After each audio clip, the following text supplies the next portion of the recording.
There's something seductive about wealth, the illusion that it comes with immunity. Power not only corrupts, it insulates.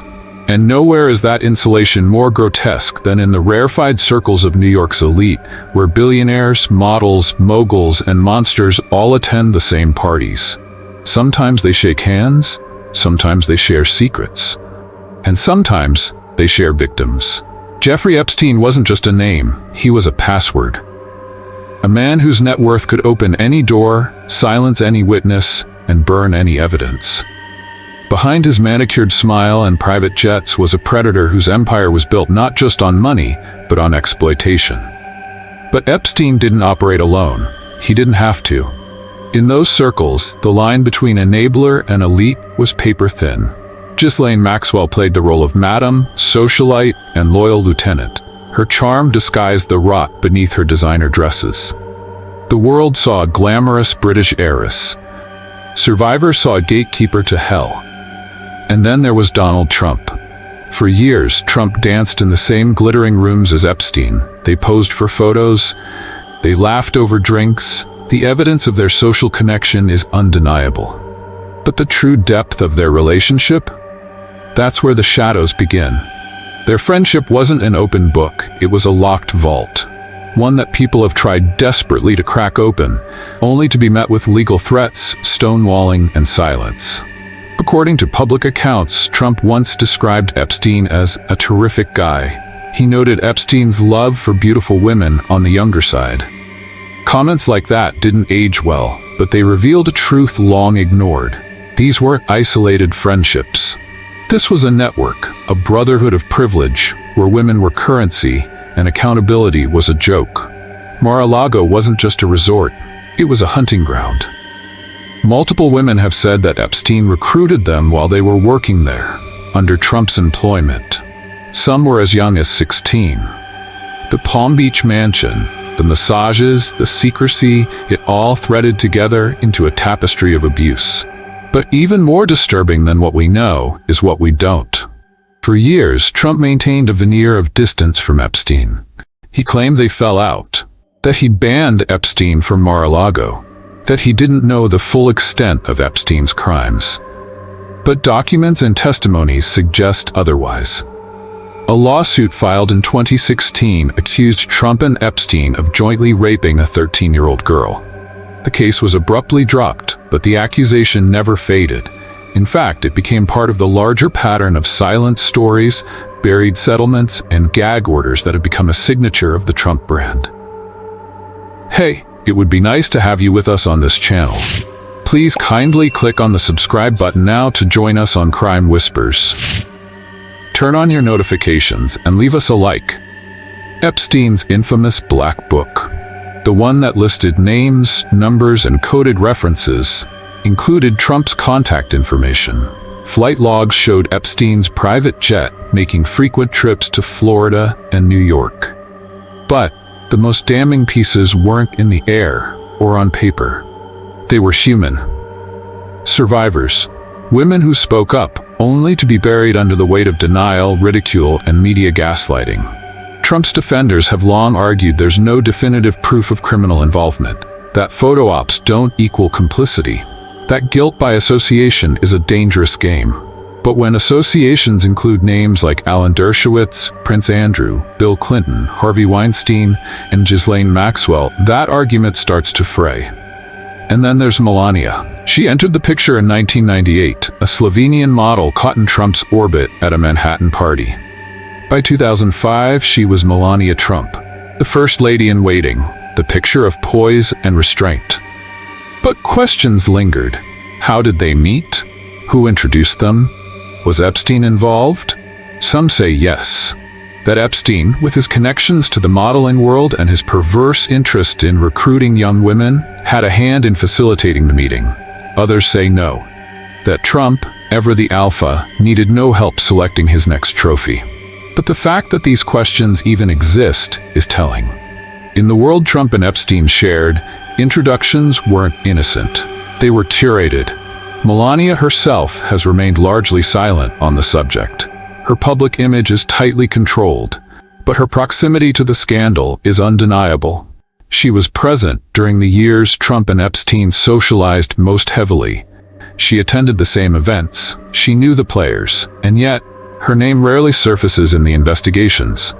Why? Is it protection? Or is it complicity? The modeling industry, after all, was one of Epstein's favorite hunting grounds, and Melania came from that world. Was she a bystander, or something else entirely?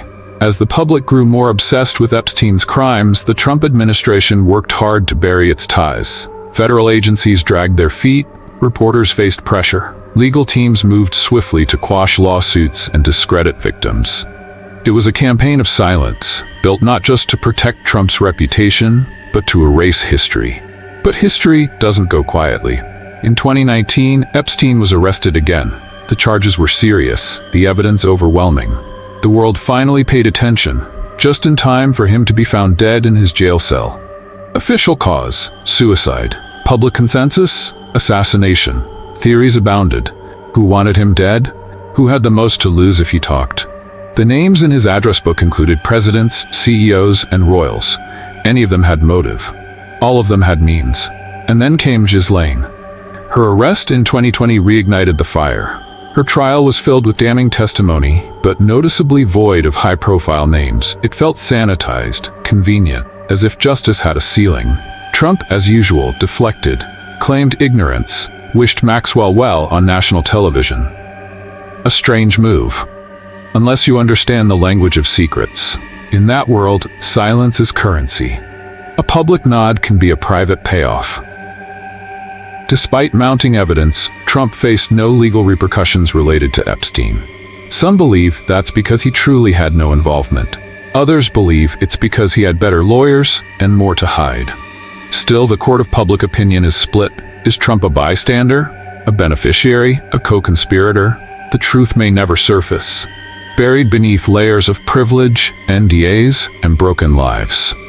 But the question remains, if you're constantly surrounded by predators and you never say a word, are you really innocent?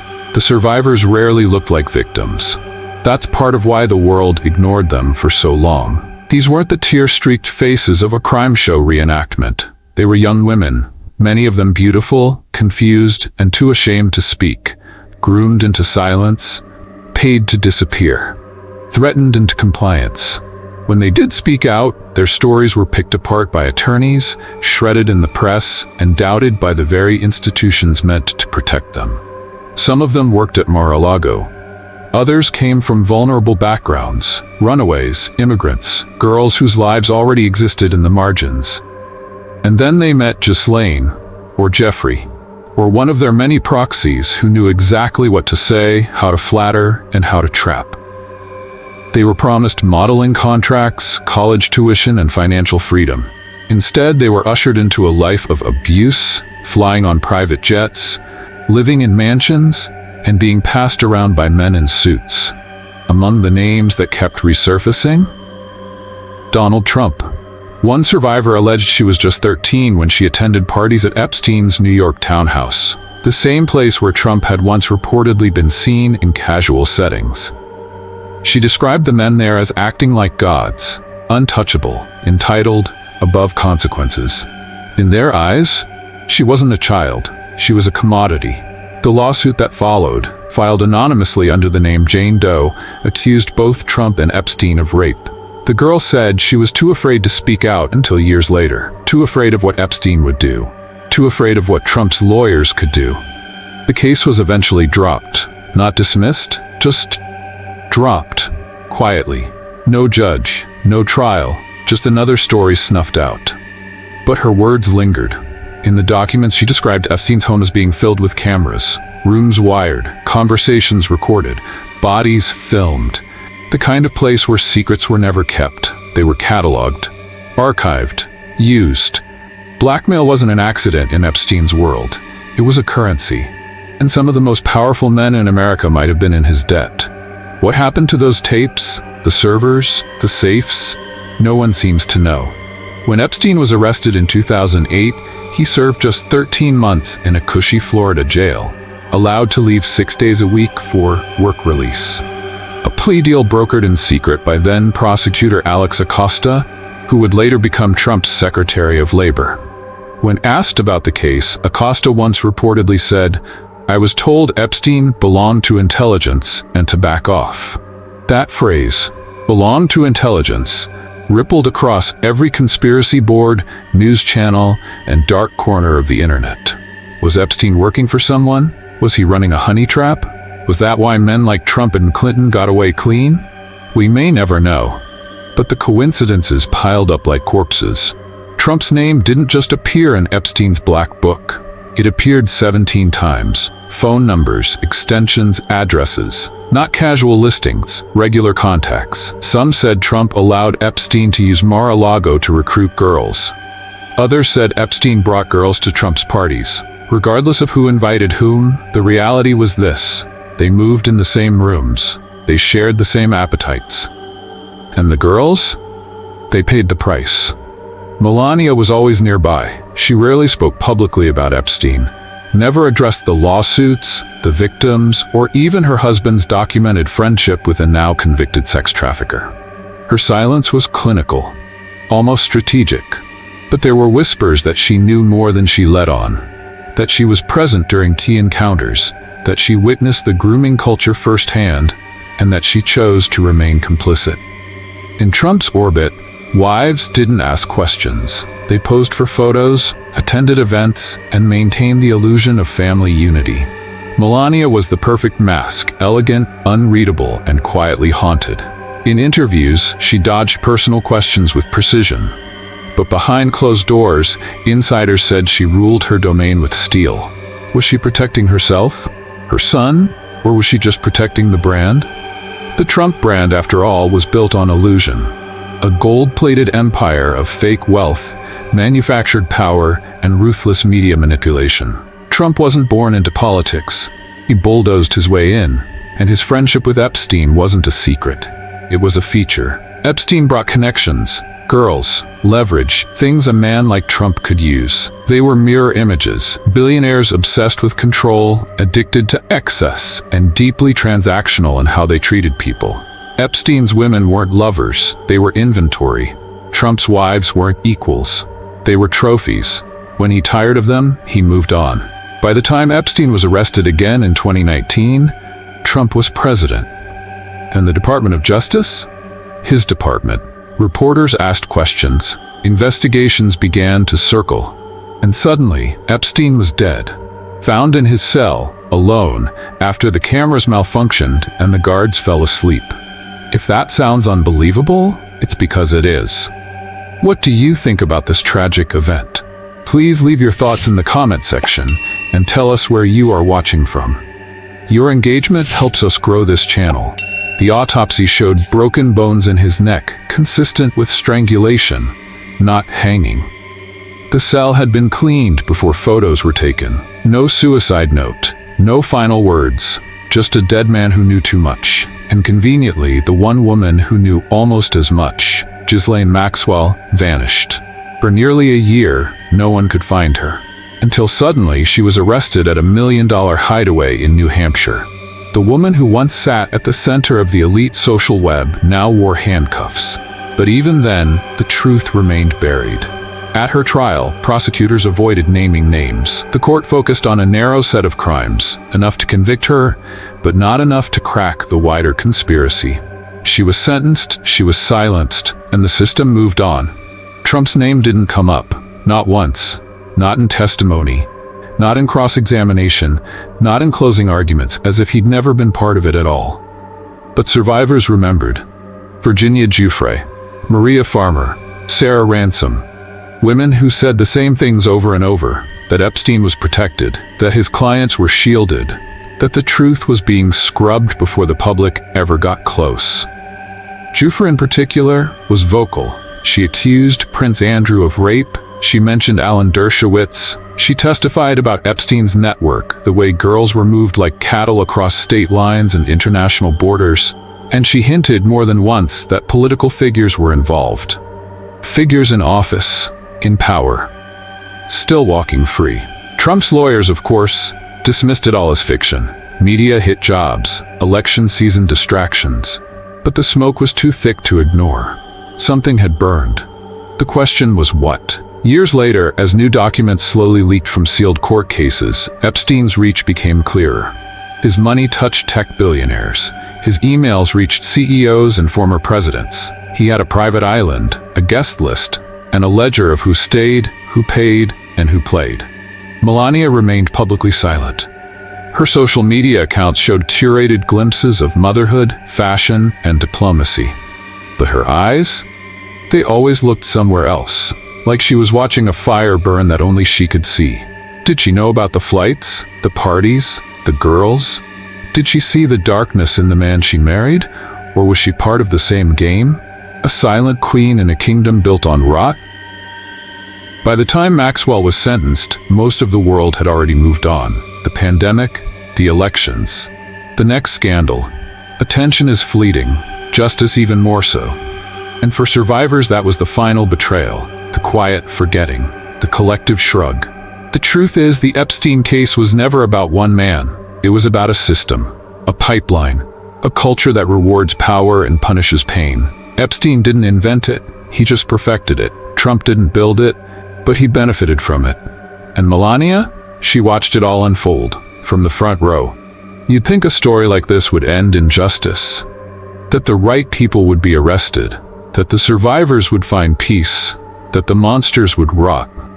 But justice doesn't live in penthouses. It doesn't ride on private jets or hide in presidential suites. It bleeds out slowly, forgotten and ignored, just like the girls who screamed behind those gilded doors. After Ghislaine Maxwell's sentencing, the media turned its eyes to the next shiny crisis. The cameras left the courthouse, the headlines shrank, and in that silence, the weight of it all crashed down on the survivors like a second betrayal. Virginia Giuffre moved abroad. Her name, once splashed across every outlet, now rarely mentioned, but she still carried it. The trauma, the shame, the fight to be believed. She once said, "The men behind Epstein think they're untouchable. I want them to feel fear for once." But most of them never did. Trump continued campaigning, fundraising, holding rallies packed with red hats and roaring applause. He joked about Epstein in interviews, called him a fixture, and brushed off the deeper implications. "I was never a fan," he once said. A lie, of course, but one polished enough to survive the news cycle. And Melania? She stood at his side, stone-faced, silent, the picture of complicity painted in high fashion. Some said she stayed for Barron, their son. Others said she stayed for leverage. Divorce rumors swirled, always dismissed with a smirk and a PR spin. But one staffer whispered that Melania once said, "You don't leave men like Donald, you wait them out." What does that mean? Was she trapped, or just biding her time? Whatever the truth, she never addressed the Epstein allegations. Never mentioned the lawsuit, never offered sympathy to the victims. She didn't need to. Her silence said everything. Because the real story wasn't just about Epstein, it was about how many people looked the other way. How many saw the signs and did nothing? How many girls were handed over, not because no one knew, but because too many people did know, and chose to protect the power instead? There was one name, however, that kept slipping through the cracks. Rachel Chandler. A former model turned photographer, she appeared in several Epstein-connected documents. She visited Little St. James, Epstein's island, more than once. Photos show her alongside young girls, political donors, even celebrities. Her role remains murky. A recruiter? A handler? Or just another pawn? No charges, no investigation, just rumors. Hushed forums, archived screenshots, another thread in a web too vast to untangle. And that's the tragedy here. Not just what happened, but how well it was buried. In 2020, an anonymous hacker released a massive dump of court documents connected to Epstein's inner circle. In it were names, powerful ones, flight logs, messages, redacted statements that, when pieced together, told a much uglier story than anyone had dared to print. One name showed up more than once: Donald Trump. Not just as a party guest or a golf buddy, but in connection with allegations that predated his presidency. Claims that aligned with Jane Doe's withdrawn lawsuit. Mentions of recruitment parties at Mar-a-Lago, and worst of all, whispers that some girls were threatened if they spoke his name. The mainstream media tread carefully. Legal threats were issued, coverage evaporated, but the internet never forgets. In a leaked video from the 90s, Trump and Epstein are seen together at Mar-a-Lago, laughing, pointing at women. Trump leans into Epstein's ear. Epstein nods, grins. A moment, innocent on the surface. But knowing what we know now, it chills the blood. What were they laughing about? One of the girls in that footage later sued. She said she was 14, that she had been told she was auditioning to work at a Trump-owned modeling agency, that Epstein picked her, that Trump was in the room. The case was settled out of court, the records sealed, and the public distracted by another controversy. That was the cycle. A scandal breaks, a denial is issued, a woman vanishes, a case disappears. Then we move on, until the next body floats to the surface. But survivors don't move on, they live in it. Sarah Ransom once said, "I tried to kill myself twice after escaping Epstein, not because of what they did, but because no one believed me." That's the legacy of this empire, not just the abuse, but the erasure. The silence that kills in slow motion. And Melania, still watching, still standing beside the man accused of violating a 13-year-old, still shaking hands, still attending galas, her expression frozen, her words empty, her soul unknown. Was she his accomplice? Or his captive? A former aide once said that Melania kept her own insurance, files, documents. If he goes down, she doesn't go alone, they claimed. If true, it paints her not as a victim, but as a strategist, a survivor of a different kind, one who learned that power doesn't come from speaking, it comes from holding secrets. And she held plenty. When Epstein died, there were rumors of a blackmail file, one with photos, names, tapes. It's never surfaced. Some say it's in government hands. Others say it vanished the night of Epstein's death, smuggled out in a briefcase. But what if it never existed? What if the real leverage was people like Melania? People who knew just enough to keep things quiet, to remind the men in power that there was always someone watching. Because that's how this world works. It's not just about money, it's about silence, loyalty, control. The women in Epstein's circle weren't just victims or enablers, they were instruments. Each played a role. Some lured, some obeyed, some, like Melania, just smiled through it all. And now, Epstein is dead, Maxwell is imprisoned, Trump is back on the campaign trail, and the survivors still fighting to be heard. But maybe that's the point. Maybe this story doesn't get a neat ending. No gavel, no closure. Just a slow rot beneath the surface of our institutions. A reminder that monsters don't always look like monsters. Sometimes they wear tuxedos. Sometimes they shake hands with presidents. Sometimes they marry first ladies. And sometimes, the most dangerous people aren't the ones who act. They're the ones who stay silent. Thanks for watching Crime Whispers. If this story gripped you, like, comment, share, and don't forget to subscribe for more disturbing true crime stories that lurk in plain sight. Thanks for watching, and see you in the next video.